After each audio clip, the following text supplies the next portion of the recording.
खातून के पहले बच्चे के 22 दिन बाद दूसरे बच्चे की हैरानकुन पैदाइश। बर्तानिया के डॉक्टर्स दंग रह गए।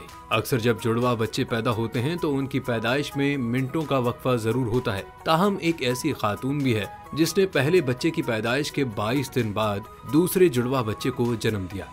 रिपोर्ट्स में बताया गया है कि खातून ने अपने पहले बच्चे को जन्म दिया जिसका नाम अरलू रखा गया और जो कि जन्म से ही मुर्दा था। डॉक्टरों ने खातून को दूसरे बच्चे की पैदाइश के लिए तैयार रहने और उसकी जिंदगी के मुताल्लिक आगाह कर दिया था, जिसके बाद उसको आराम के लिए घर भेज दिया गया।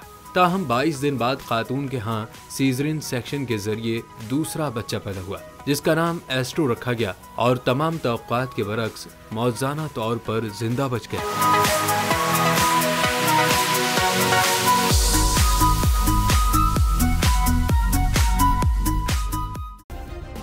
सब्सक्राइब करें और बेल दबाएं ताकि कोई खबर रह न जाए।